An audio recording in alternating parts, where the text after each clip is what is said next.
सत्य समाचार तटस्थ समाचार समाज बदल्ने हाम्रो अभियान। नमस्कार, यो हो टाइम समाचार। म वीरेन्द्र मन्सुर गरौँ महाशिवरात्रिको तयारी सम्बन्धी प्रसङ्गबाट। महाशिवरात्रि नजिकिएपछि जनकपुरको रामायणकालीन शिवालयहरूको सिंगारण सुरु भएको छ। मिथिलाका प्रसिद्ध पुरातात्विक महत्त्व राख्ने महोत्तरीको जलेश्वरनाथ, टुटेश्वरनाथ, मङ्गलनाथ, सिद्धनाथ, धनुषाको कुपेश्वर, कपिलेश्वर सहितका शिवालयमा महाशिवरात्रिमा दर्शनार्थीको सहज दर्शनका लागि व्यवस्थापनका साथसाथै मन्दिरको रङ्गरोगन र सिंगारको काम गरिएको छ। राजा जनकको राजधानी जनकपुरको दक्षिण द्वारको रूपमा रहेको जलेश्वरनाथ स्वयं भगवान रुद्रबाट स्थापना भएको पुराणहरूमा उल्लेख छ। पुराणहरूमा सीताको रक्षा कवचका रूपमा स्वयं महादेवले पहरादारी दिने भएकोले जनकपुरको पूर्वोत्तर कुनामा कपिलेश्वरनाथ, उत्तरमा क्षीरेश्वरनाथ, दक्षिण पूर्वमा कलानेश्वर र पश्चिम दक्षिण कुनामा जलेश्वरनाथ महादेव प्रतिष्ठित भएको उल्लेख रहेको छ। यी महादेवको दर्शन गर्नाले चार देव स्थलको पुण्य मिल्ने विश्वास रहेकोले यहाँ दर्शनार्थीको भीड लाग्ने गर्छ। युवाहरू विभिन्न शिवालयहरूलाई सरसफाई गरेका छन् भने मन्दिरहरूलाई भव्य रूपमा सजाइएको छ। विश्वको सबैभन्दा लामो धार्मिक पदयात्राका रूपमा चिनिने मिथिलाको बहुचर्चित सांस्कृतिक उत्सव मिथिला माध्यमिकी परिक्रमा यस वर्ष फागुन 8 गते सोमबारदेखि विधिवत रूपमा सुरु हुन लागेको छ। यस धार्मिक यात्रालाई नेपाल र भारत बीचको धार्मिक, सांस्कृतिक एवं पारम्परिक सद्भावको प्रतीकका रूपमा पनि चिनिन्छ। मिथिलाको ऐतिहासिक, पौराणिक र धार्मिक आस्थाको धरोहरको रूपमा रहेको मिथिला माध्यमिकी परिक्रमा यस वर्ष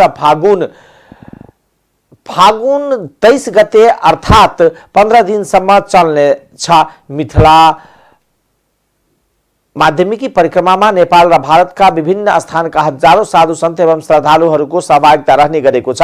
प्राचीन मिथिलाको राजधानी जनकपुर धामको अग्निकुण्डबाट किशोरीजी अर्थात माता जानकी र कचुरीबाट मिथिला बिहारी अर्थात भगवान रामचन्द्रको दुई प्रमुख डोलाको नेतृत्वमा मिथिलाको माध्यमिकी परिक्रमा विधिवत रूपमा सुरु हुने गर्छ। हरेक वर्ष हुने परिक्रमामा भक्तजनले 15 दिनमा नेपालको 105 र भारतको 28 गरी कुल 133 किलोमिटरको दूरीमा पैदल यात्रा गर्छन्। पवित्र धार्मिक स्थलहरूको परिक्रमा गर्दा पाप नाश हुनुको साथै पुण्य मिल्ने जनविश्वास छ। परिक्रमा अवधिभर सहभागीहरू झाँकी भजन कीर्तन पनि गर्छन्। मिथिला महात्माका अनुसार 18औं शताब्दीदेखि यो धार्मिक यात्रालाई माध्यमिकी परिक्रमाको रूपमा मनाइदै आएको छ। यस यात्राका सहभागीले नेपालका 107 एवं भारतको 26 गरी 133 किलोमिटर भूमिमा पैदल यात्रा तय गर्ने परम्परा रहेको छ। प्राचीन मिथिलाको राजधानी जनकपुरको चारवटै कुनामा स्थापना भएको 4 शिवालय कलानेश्वर, जलेश्वर, क्षीरेश्वर र सप्तेश्वर नाथलाई आधार मानी परिक्रमा गर्ने परम्परा रहेको छ।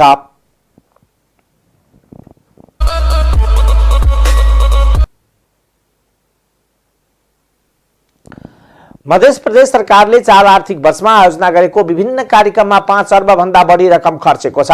तत्कालीन मुख्यमन्त्री लालबाबु नेतृत्वको सरकारले आर्थिक वर्ष 75-76 देखि 78-79 सम्ममा 5 अर्ब 29 करोड 59 लाख 25,603 रुपियाँ खर्चेको प्रदेश लेखा नियन्त्रक कार्यालयले जनाएको छ। मध्य सरकारले आर्थिक वर्ष 75-76 मा आयोजना गरेको कार्यक्रम बापत 1 अर्ब 7 करोड 89 लाख 25,152 रुपियाँ खर्चेको छ। त्यस्तै आर्थिक वर्ष 76-77 मा 1 अर्ब 2 करोड 73 लाख 89,893 रुपियाँ खर्चेको छ। आर्थिक वर्ष 77-78 मा 1 अर्ब 14 करोड 66 लाख 66,434 रुपियाँ खर्चेको प्रदेश लेखा नियन्त्रक कार्यालयले जनाएको छ। त्यस्तै आर्थिक वर्ष 78-79 मा मध्य प्रदेश सरकारले आयोजना गरेको विभिन्न कार्यक्रममा 2 अर्ब 4 करोड 29 लाख 44,125 रुपियाँ खर्चेको छ। नेकपा एमाले संगठनलाई बलियो बनाउन र ग्रास रूट सम्म संगठनलाई पुर्याउने आजदेखि 7वटै प्रदेशमा मिशन ग्रास रूटको शुभारम्भ गरेको छ। सोही क्रममा मध्य प्रदेशमा समेत सो अभियानको सुरुवात गरिएको छ। भर्चुअल मार्फत पार्टीका अध्यक्ष केपी शर्मा ओलीले अभियानको सुरुवात गर्नुभयो। मध्य प्रदेशमा अभियानको उद्घाटन कार्यक्रममा पार्टीका वरिष्ठ उपाध्यक्ष ईश्वर पोखरेल, केन्द्रीय सचिव रघुवीर महासेठ, पोलिट ब्युरो सदस्य लालबाबु पण्डित, सीता पौडेल लगायतको उपस्थिति रहेको थियो। अभियान अन्तर्गत पार्टीलाई संगठनलाई बलियो बनाउनु तथा पार्टीको नीति कार्यक्रमलाई तल्लो तहसम्म कार्यकर्ता सामु पुर्याएर संगठनलाई बलियो बनाउनु रहेको छ। कार्यक्रममा मध्य प्रदेशका एमालेका प्रदेश सभा सदस्य, केन्द्रीय सदस्य, प्रदेश सदस्य, मन्त्रीहरूको सहभागिता रहेको थियो। फागुन 6 गते परेको महाशिवरात्रि पर्वको सम्पूर्ण तयारी पूरा भएको छ। शनिबार महाशिवरात्रिको अवसरमा पशुपतिनाथ मन्दिरमा लाग्ने मेलामा भक्तजनको सहभागिताका लागि 5 लाइनबाट दर्शन गर्ने व्यवस्था मिलाइएको पशुपति क्षेत्र विकास कोषले जनाएको छ। यो वर्ष पत्रकार, स्वयंसेवक बाहेक पशुपतिनाथ क्षेत्र प्रवेशमा अन्यलाई पासको व्यवस्था गरिएको छैन। कोषका अनुसार महाशिवरात्रिमा पशुपतिनाथको दर्शन गर्न आउने भक्तजनको सहजताका लागि विभिन्न 8 उपसमिति गठन गरिएको छ। शिवरात्रिमा शान्ति सुरक्षा व्यवस्थापनका लागि 1500 हाराहारीमा नेपाल प्रहरी र सशस्त्र प्रहरी परिचालन हुने भएका छन्। मूल मन्दिर परिसरमा नेपाली सेनाले समेत व्यवस्थापनमा सहयोग पुर्याउने कोषले जनाएको छ। सुरक्षा व्यवस्था, अनुगमन, प्रचार प्रसार व्यवस्था, दर्शन, चन्दन मन्दिर एवं रात्रिकालीन व्यवस्था, आवास, भोजन, धुनी लगायतका दाउराको व्यवस्था, धार्मिक कार्यक्रमको व्यवस्था र जुत्ता चप्पल व्यवस्थापन गर्न उपसमितिले काम सुरु गरिसकेको कोषले जनाएको छ। यसपटक महाशिवरात्रिमा जगन्नाथपुरी स्थित गोवर्धन मठका विभिन्न स्थानबाट मेला भर्न आउने साधु सन्तका लागि हंस मण्डप क्षेत्रमा भोजनको व्यवस्था गरिने र त्यहाँ संरचना निर्माण गरिएको पशुपति क्षेत्र विकास कोषका कोषाध्यक्ष नारायण सुवेदीले जानकारी दिनुभयो। यसैगरी धुनीका लागि पशुपति क्षेत्रका निर्मल, भस्मेश्वर, राम मन्दिर, गोरखनाथ मृगस्थली, अन्नपूर्ण लगायतका अखाडामा दाउराको व्यवस्था गरिनेछ। यस वर्षको महाशिवरात्रिमा कम्तीमा 20 लाख भक्तजनले पशुपतिनाथको प्रत्यक्ष दर्शन गर्ने अनुमान गरिएको छ। राष्ट्रिय प्रजातन्त्र दिवस 2079 3 दिनसम्म मनाइने भएको छ। संघीय मामला तथा सामान्य प्रशासन मन्त्रालयले शुक्रबार सबै प्रदेशका मुख्यमन्त्री तथा मन्त्री परिषद कार्यालय, सबै आयोग, विभाग, प्रतिष्ठान, जिल्ला समन्वय समिति र स्थानीय तहलाई परिपत्र गर्दै प्रजातन्त्र दिवस 3 दिनसम्म मनाउन भनेको हो। राष्ट्रिय प्रजातन्त्र दिवस 2079 यही फागुन 6, 7 र 8 गते 3 दिनसम्म भव्यताका साथ मनाउने सन्दर्भमा राष्ट्रिय प्रजातन्त्र दिवस 2079 मूल समारोह समितिका अध्यक्ष प्रधानमन्त्री पुष्पकमल दाहाल प्रचण्डको अध्यक्षतामा गत माघ 24 गते बसेको बैठकबाट पारित कार्यक्रम मुताबिक विभिन्न कार्यक्रम गरी मनाउने अनुरोध छ। सामान्य प्रशासन मन्त्रालयले गरेको परिपत्रमा भनिएको छ। प्रजातन्त्र दिवस मनाउन सबै प्रदेशका मुख्यमन्त्रीको अध्यक्षतामा प्रदेश स्तरीय प्रजातन्त्र दिवस मूल समारोह समिति गठन गर्न पनि परिपत्र गरिएको छ।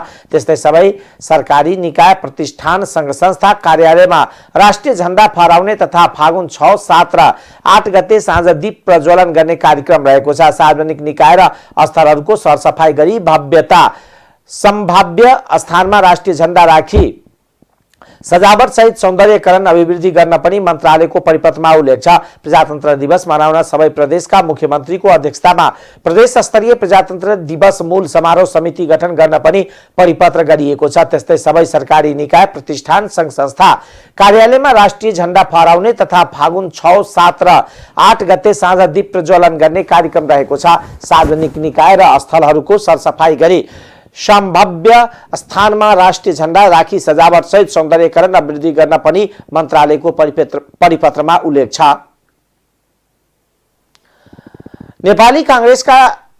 नेपाली कांग्रेसले सत्तारूढ दल नेकपा माओवादी केन्द्रले राष्ट्रपति चुनावमा आफ्नो उम्मेदवारलाई समर्थन गरे पूर्णकाल कार्यकाल प्रधानमन्त्री पुष्पकमल दाहाल प्रचण्डलाई स्वीकार्ने संकेत दिएको छ। नेपाली कांग्रेसका प्रवक्ता डाक्टर प्रकाश शरण महतले राष्ट्रपतिमा सत्तारूढ दल माओवादी केन्द्रले आफ्नो उम्मेदवारलाई समर्थन गरेको खण्डमा कांग्रेसले पनि 5 वर्ष नै प्रधानमन्त्री प्रचण्डलाई समर्थन गरेर अघि बढ्नुपर्ने बताउनुभयो। उहाँले अहिलेको परिवेशमा नेपाली कांग्रेसकै उम्मेदवार राष्ट्रपतिमा सबैभन्दा स्वाभाविक हुने जिकिर गर्नुभयो।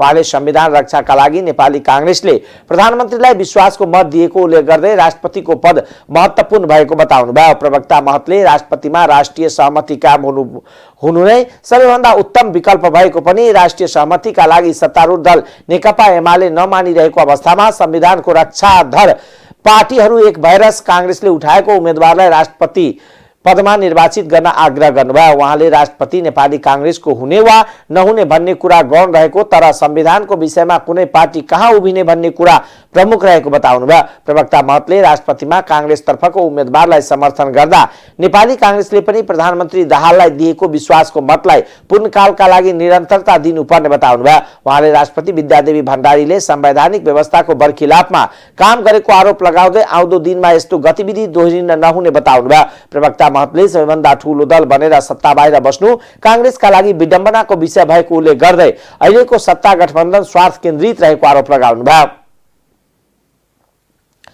प्रधानमन्त्री पुष्पकमल दाहाल प्रचण्डले स्वास्थ्य सेवालाई निशुल्क र सर्वसुलभ र विभेदकामा पारिएका नागरिकको पहुँच स्थापित हुने गरी अगाडि बढ्न सरकार प्रतिबद्ध रहेको बताउनु भएको छ।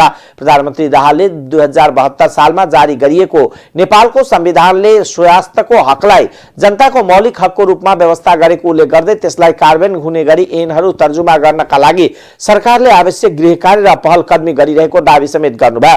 शुक्रबार काठमाडौँमा आयोजित चिकित्सा विज्ञान राष्ट्रिय प्रतिष्ठान तेस्रो दीक्षान्त समारोहमा उहाँले दक्ष प्रविधि जनशक्तिको उत्पादन, प्रभावकारी सेवा प्रवाह र राष्ट्रिय आवश्यकताको सम्बोधन हुने गरी अनुसन्धानको काममा थप प्रगति हासिल गर्ने गरी अगाडि बढ्न प्रतिष्ठानलाई निर्देशन दिनुभयो। संविधानमा व्यवस्था भए बमोजिम स्वास्थ्य सम्बन्धी हकको व्यावहारिक अभ्यासनका निम्ति कानून, संस्थागत संरचना र कार्यशैलीगत प्रबन्ध र सुधार आवश्यक रहेको बताउनुभयो। वर्तमान सरकार संविधानमा व्यवस्था भए बमोजिम यिनीहरू तर्जुमा गरी स्वास्थ्य सेवालाई निशुल्क, सर्वसुलभ र विभेदमा पारिएको नागरिकलाई पहुँचमा स्थापित हुने गरी कार्यान्वयन गर्न प्रतिबद्ध रहेको बताउनुभयो।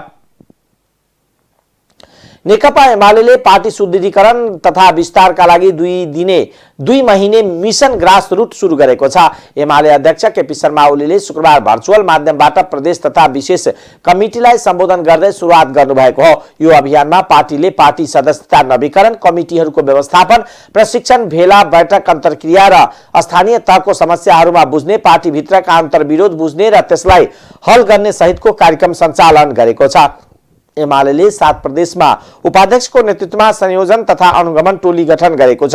केन्द्रीय नेताहरूलाई पालिका स्तरको कार्यक्रममा सञ्चालन तथा अनुगमनका लागि खटाइएको छ। प्रदेश 1 मा उपाध्यक्ष अष्टलक्ष्मी साक्य, सचिव टोप बहादुर रायमाझी र नेताहरू शेरधन राई, अग्निप्रसाद खरेल, राजेन्द्र प्रसाद गौतम र हिम्मत कार्की अनुगमनको जिम्मेवारी पाएका छन्। मध्य प्रदेश वरिष्ठ उपाध्यक्ष ईश्वर पोखरेल, सचिव रघुवीर महासेठ, नेताहरू गुरुप्रसाद बराल, लालबाबु पण्डित, सीता पौडेल। बागमती प्रदेशमा उपाध्यक्ष सुरेन्द्र पाण्डे, सचिव गोकर्ण राज विष्ट, काशीनाथ अधिकारी, रघुजी पन्त, कृष्ण गोपाल श्रेष्ठ र शेर बहादुर तामाङ अनुगमनको जिम्मेवारी रहेको छ। त्यसैगरी गण्डकी प्रदेशमा उपाध्यक्ष युवराज गेवाली, सचिव पद्मा कुमारी अर्याल, नेताहरू किरण गुरुङ, खगराज अधिकारी र थममाया थापा। लुम्बिनी प्रदेशमा उपाध्यक्ष रामबहादुर थापा, सचिव छविलाल विश्वकर्मा, भीम आचार्य, राजन भट्टराई र शिवमाया तुबाहम्फे। कर्णाली प्रदेशमा उपाध्यक्ष सुभाष चन्द्र नेमाङ, सचिव योगेश भट्टराई, भानुभक्त ढकाल, यमलाल कडेल र गोरख बहादुर बोगटी र सुदूरपश्चिम प्रदेशमा उपाध्यक्ष विष्णु प्रसाद पौडेल, सचिव लेखराज भट्ट,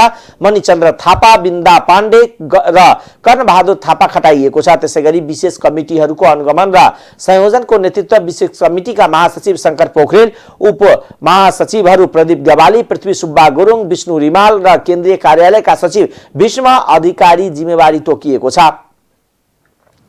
नेपाली कांग्रेसका नेता प्रकाश मान सिंहले भावी राष्ट्रपति नेपाली कांग्रेसबाट बन्ने दावी गर्नुभएको छ। शुक्रबार नेपाल जेसिसको कार्यक्रमलाई सम्बोधन गर्दै नेता सिंहले संसदको पहिलो दल कांग्रेस भएकोले राष्ट्रपतिमा आफूहरूको दावी स्वाभाविक रहेको बताउनुभयो। सन्तुलनका लागि कांग्रेसले अघि सार्ने उम्मेदवारलाई बनाउन प्रयास गर्छौ र कांग्रेसकै उम्मेदवार राष्ट्रपति बन्ने सिंहले बताउनुभयो। राष्ट्रपतिको विषयमा सत्ता गठबन्धनभित्र खटपट देखिएको बेला कांग्रेस सांसद समेत रहेका सिंहको दावी अर्थपूर्ण रूपमा हेरिएको छ। पुस 10 को सहमति अनुसार एमाले राष्ट्रपतिमा दावी गरिरहेको छ भने माओवादीले राष्ट्रपतिमा राष्ट्रिय सहमति हुनुपर्ने बताइरहेको छ। र जारी भएको संविधानलाई संस्थागत गर्नुमा हामी चाहिँ जोड दिइरहेछौँ। यो चाहिँ केन्द्रीकृत एकात्मक व्यवस्था र संहितामा चाहिँ अन्तर के हो त? 3 तहको सरकार छ। 3 तहको सरकारमा संविधानमा उल्लेखित जुन भनौँ न यो चाहिँ अनुसूचीमा रहेका अधिकारहरू त्यो दिलाउनुको लागि आवश्यक सङ्घीय कानुनहरू टाइममा नबनेको कारणले गर्दाखेरि क्वेसन मार्क चाहिँ भइरहेको छ। खोइ त के अन्तर भयो त भन्ने कुरा भइरहेको छ। त्यसलाई चाहिँ मेटाउनुको लागि काम गर्नु पर्यो। सङ्घीय संसदले चाहिँ कानुन बनाउनतिर हामी चाहिँ लाग्नु पर्यो। त्यतातिर चाहिँ हाम्रो चाहिँ जोड भइरहेको छ र सिस्टमलाई चाहिँ भनौँ न अलिकति राम्रोसँग अगाडि बढाउनुको लागि अब यो चाहिँ ब्यालेन्स अफ यो चाहिँ जुन पावर भन्छ नि त्यो चाहिँ अब देशमा चाहिँ अब तपाईँहरूको चाहिँ भनौँ न अब जेसीको चाहिँ च्याप्टरमा त ब्यालेन्स गर्नुपर्छ भने राष्ट्रिय राजनीतिलाई यो चाहिँ विकृतिहरूलाई हटाउनुको लागि के ब्यालेन्स नगरिकन हुन्छ र भने ब्यालेन्स अनुसार हामीले चाहिँ काम चाहिँ गर्नुपर्छ। अब त्यसमा चाहिँ भएको कुरालाई यो चाहिँ नभइदिए हुन्थ्यो भन्ने धेरैलाई लाग्ला, तर चाहिँ खेलको नियमअनुसार चाहिँ पार्लियामेन्टको कम्पोजिसन अनुसार यो चाहिँ अब चेन्जेस अफ गभर्मेन्ट यताउता हुने नै गर्छ। तर त्यसमा पनि रिजल्टले चाहिँ चुनावमा लार्जेस्ट पार्टीको रूपमा हामी चाहिँ के चाहिरहेको छु त भने गभर्मेन्टमा हामी नगए तापनि यो चाहिँ अहिले चाहिँ यो चाहिँ भनौँ न अब यो पार्लियामेन्टभित्र त एउटा कुरा गभर्मेन्ट एक्जिक्युटिभ पावर पनि एक थरीको, त्यसकारण चाहिँ यो चाहिँ हुँदै गरेको चाहिँ आउँदै गरेको चाहिँ जुन राष्ट्रपतिको चाहिँ चुनावमा यसलाई चाहिँ ब्यालेन्स मिलाउनुको लागि पनि यो चाहिँ नेपाली कङ्ग्रेसको उम्मेदवारलाई चाहिँ त्यसमा चाहिँ दिनको लागि हामी चाहिँ त्यसमा चाहिँ प्रयास हाम्रो चाहिँ जारी छ भन्ने कुरा र चाहिँ हुन्छ भन्ने कुरा मलाई चाहिँ लागेको छ। यो कुरा म तपाईँहरूलाई चाहिँ भन्न चाहन्छु। नेता सिंहले राजनीतिमा सरकार परिवर्तनको विषय स्वाभाविक हुने पनि बताउनुभयो। सरकारले संसदमा पेश भएको संवैधानिक परिषद काम कर्तव्य अधिकार र कार्यक्षेत्र कार्यविधि सम्बन्धी पहिलो संशोधन विधेयक 2079 फिर्ता लिएको छ। बिहिबार बसेको मन्त्री परिषदको बैठकले यस्तो निर्णय गरेको हो। शुक्रबार मन्त्री परिषदका निर्णय सार्वजनिक गर्दै संचार तथा सूचना प्रविधि मन्त्री एवं सरकार की प्रवक्ता रेखा शर्माले संसदमा पेश भएको संवैधानिक परिषद काम कर्तव्य अधिकार र कार्यक्षेत्र कार्यविधि सम्बन्धमा पहिलो संशोधन विधेयक 2079 लाई 10 गते बस्ने प्रतिनिधि सभा को बैठकमा पेश गर्ने गरी फिर्ता लिएको बताउनुभयो। उहाँले उद्योग वाणिज्य तथा आपूर्ति मन्त्रालय सम्बन्धी मण्डन देउपुर 6 बेथान चोक र 2 लेखु 4 रघुगंगा 2 तातोपानी 4 रिद्धि कोट 3 रुरु क्षेत्र 4 र अपी हिमाल 4 गरी जम्मा 8 वटा स्थानमा औद्योगिक ग्राम स्थापना गर्न स्वीकृति दिने, बर्डफ्लू रोगको नियन्त्रणका क्रममा आर्थिक वर्ष 79 मा प्रचलित कानून बमोजिम नष्ट गरिएका वस्तुहरूको लागि राहत प्रदान गर्ने भन्ने कुरालाई कार्यविधि बनाएर राहत प्रदान गर्ने विधालाई व्यवस्थित गर्न यस पटक 2 वटा विधा थपेर गत वर्षकै विधा दिने तर आगामी वर्षको लागि भने विधा व्यवस्थित गर्न पूर्णावलोकन गरी अघि बढ्न निर्णय भएको पनि बताउनुभयो। संवैधानिक परिषद काम कर्तव्य अधिकार र कार्यक्षेत्र कार्यविधि सम्बन्धी पहिलो संशोधन विधेयक 2079 संसदमा पेश भएको थियो। त्यसलाई फिर्ता लिएर छिटोभन्दा छिटो फेरि संसदमा पेश गर्ने गरी अब 10 गतेसम्म संसद भएको र त्यही अवधिमै तयारी गरेर पेश गर्ने गरेर यसलाई फिर्ता लिने निर्णय भएको छ। यो मण्डन देउपुर 6 बेथान चोक 2 लिखु 4 रघुगंगा 2 र तातोपानी 4 रिब्दीकोट 3 रुरु क्षेत्र 4 र अपी हिमाल 4 गरी जम्मा 8 वटा स्थानमा यो औद्योगिक ग्राम स्थापना गर्ने भन्ने उद्योग मन्त्रालयको प्रस्ताव यो निर्णय भएको छ। हिजो त्यति बेला सबै क्षति भएको जुन प्रस्तावहरू आएको छ त्यसलाई हामीले राहत दिने भन्ने निर्णय भएको छ। 2080 सालको क्यालेन्डर निर्माण गर्ने सन्दर्भमा त्यसमा विधाका विषयमा के गर्ने भन्ने एउटा छलफल पहिला हाम्रो प्रशासन समितिमा पनि क्याबिनेट भित्रको प्रशासन समितिमा छलफल भएको थियो। त्यहाँ चाहिँ अब यसलाई समग्र हामीले पुनरावलोकन गर्नुपर्छ भन्ने पनि एउटा स्पिरिट छ र अहिलेलाई तत्काल अब क्यालेन्डर छापि पनि सकिएको अवस्थामा छापिसक्ने बेला भइसकेको अवस्थामा भदौमा आउने भदौसम्ममा एउटा पुनरावलोकन गर्ने र समग्र विधालाई व्यवस्थित गर्ने भन्ने निर्णय सँगसँगै अहिले यसपटकको चाहिँ भइराखेका विधामा 2टा विधा थप गरेर अहिले यही नै स्वीकृत गरिएको छ। विधा दिने सम्बन्धी गृहको प्रथालाई स्वीकृत गरिएको छ र थपिएका 2टा विधामध्ये यो पृथ्वी जयन्ती र पुस 27 को पृथ्वी जयन्ती र यो फागुन 1 को जनयुद्ध दिवस जुन अस्ति नेपाल सरकारले विधा दियो त्यो 2टा विधालाई थपेर हाम्रो अघिल्लो सालकै क्यालेन्डरमा भएका विधाका व्यवस्थालाई नै स्वीकृति गर्ने भन्ने भएको छ र यसमा चाहिँ भदौसम्म हामीले समग्र विधाका विषयमा पुनरावलोकन गर्ने र आगामी सालको निम्ति अलि व्यवस्थित ढङ्गले लैजाने भन्ने निर्णय भएको छ। पुर जिल्ला साबिक लुबु वार्ड नम्बर 23000 रोपनी जग्गा सरकारी जग्गा चन्द्रगिरी नगरपालिकालाई 15 शैय्याको आधारभूत अस्पताल निर्माण गर्नको लागि उपयोग गर्न दिने स्वीकृति दिने निर्णय भएको छ। बाट पेश भएको उहाँका अनुसार सरकारले 2079 फागुन 15 देखि 18 गतेसम्म स्विजरल्यान्डको जेनेभामा आयोजना हुने संयुक्त राष्ट्रसङ्घीय मानव अधिकार परिषदको 52औं सत्रमा परराष्ट्र मन्त्रीको नेतृत्वमा प्रतिनिधि मण्डललाई भाग लिन जान स्वीकृति दिने मोरङ जिल्ला साबिक लेटाङ गाविस वार्ड नम्बर 1 को 416 बिघा सार्वजनिक जग्गा 30 वर्षका लागि प्रहरी चौकी बुधबार लेटाङलाई प्रयोग गर्न स्वीकृति दिने तत्कालीन जिल्ला पञ्चायत सचिवालय जिल्ला पशु सेवा शाखा कार्यालय गोर्खाका नाममा रहेको जिल्ला गोर्खा साबिक सिद्धिबास गाविस वार्ड नम्बर 8 का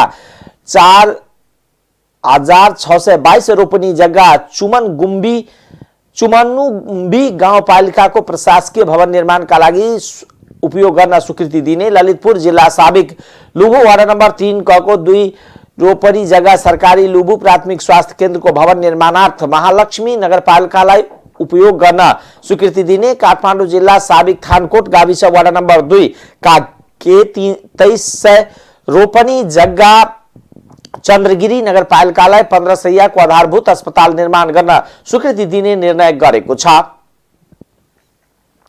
सरकारले नागरिक उन्मुक्ति पार्टीका सांसद अरुण कुमार चौधरीको कैद मिनाहको प्रक्रिया अघि बढाउने निर्णय गर्दै फाइल राष्ट्रपति कार्यालयमा पठाएको छ।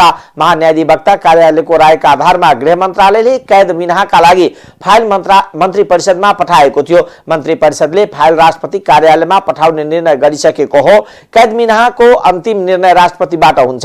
राष्ट्रपति कार्यालयले आगामी 7 फागुनमा प्रजातन्त्र दिवसका अवसरमा असल चालचलन भएको केही कैदीहरूको कैद माफी मिनाहा गर्दैछ। सांसद चौधरी कैद मुक्त हुन साथ सांसदको जिम्मेवारी वहन गर्न पाउँछन्। गृह मन्त्रालयले मुलुकी फौजदारी कार्यविधि संहिता 2074 अनुसार सजाय माफी प्रक्रिया अघि बढाएको हो। कैलाली 2 बाट निर्वाचित सांसद चौधरीमाथि ट्र्याक्टरमा आगो लगाएको आरोपमा 6 महिना कैद सजायको फैसला भएको थियो। उनी सांसद बनेपछि पक्राउ परेका थिए। बैंक तथा वित्तीय संस्थाहरूले लगाएको चर्को ब्याज दर विरुद्ध प्रदर्शन भएको छ। नेपाल कोरोगेट बक्स उत्पादन संघको आयोजनामा शुक्रबार बानेश्वरमा प्रदर्शन भएको हो। चर्को ब्याज दरका कारण व्यापार व्यवसाय चलाउन अवस्था नरहेको भन्दै व्यवसायीहरूले विरोध जनाएका हुन्। प्रदर्शनकारीहरूले बैंकको ब्याज दर 1 अंकमा कायम गर सम्पूर्ण उद्योग व्यवसायी 1औं कर्जा प्रवाह मात्र सेवा शुल्क 0.25% भित्र काम गर लगायतका विभिन्न माग राखेर सांकेतिक आन्दोलन गरेका हुन्।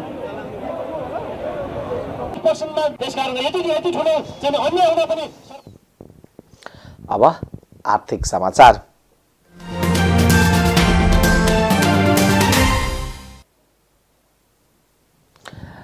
भारत सरकारले नेपालमा पहिलो खेपमा निर्यात गर्न अनुमति दिएको 50,000 मेट्रिक टन मध्ये उद्योगीको कोटामा परेको गहुँ आउन थालेको छ। भारत सरकारले नेपालमा निकासी अनुमति दिएको 50,000 टन मध्ये 33,000 टन गहुँ मैदा उद्योगीका लागि को भागमा परेको छ। त्यसैको पहिलो खेप सोमबार र मंगलबार गरी 5,000 टन नेपाल भित्रिएको छ।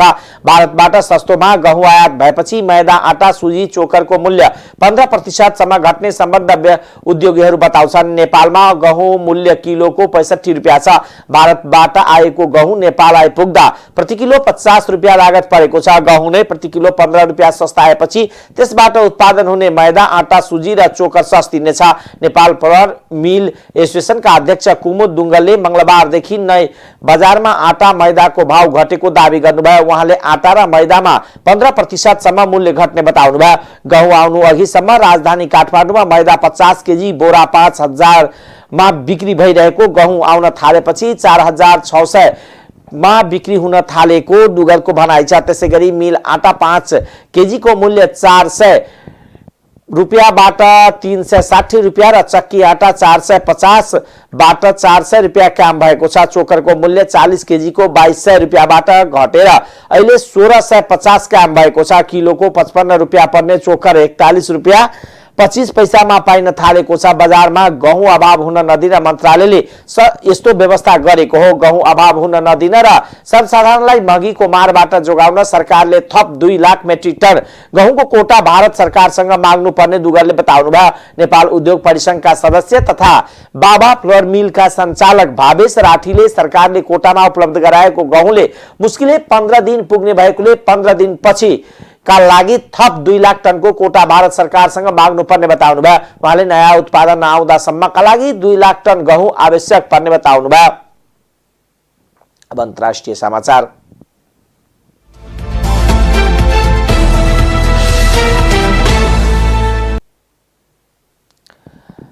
रूसी सेनाले युक्रेनको बखमुटमा मिसाइलको वर्षा गराएको छ। किभका अनुसार मुखबोटको मुख्य तेल प्रशोधन केन्द्रमा रूसी सैनिकले मिसाइलको वर्षा गराएको हो। रूसी भाडाको सैनिक समूह वाग्नर मार्चिनले मुखबोट 2 महिनाभित्र नियन्त्रण लिने घोषणा गरेको महिना दिनभित्रै बखमुटको ठूलो आक्रमण भएको हो। 36 भन्दा बढी मिसाइल खसेको तेल प्रशोधन केन्द्रमा कति क्षति भयो भन्ने यकिन विवरण आइ नसकेको युक्रेनी एयरफोर्सले जनाएको छ। युक्रेनले कम्तीमा 16 आक्रमण भने निस्तेज पारिएको दाबी गरेको छ। रूसी सेना केही समय यता डोनेस्टकको सानो शहर बखमुटमाथि केन्द्रित भएको छ। यो शहरबाट कम्तीमा 70,000 मानिस विस्थापित भइसकेका छन्। रूसले बखमुट कब्जामा लिने गरी आक्रमण गरेको र यसले ठूलो भौतिक क्षति गराएको युक्रेनी अधिकारीको दाबी छ। रूसले पछिल्लो समय तेल प्रशोधन केन्द्र, विद्युत ग्रिड तथा खानेपानी जस्ता संवेदनशील क्षेत्रमा आक्रमण बढाएको छ। अब खेलकुद समाचार।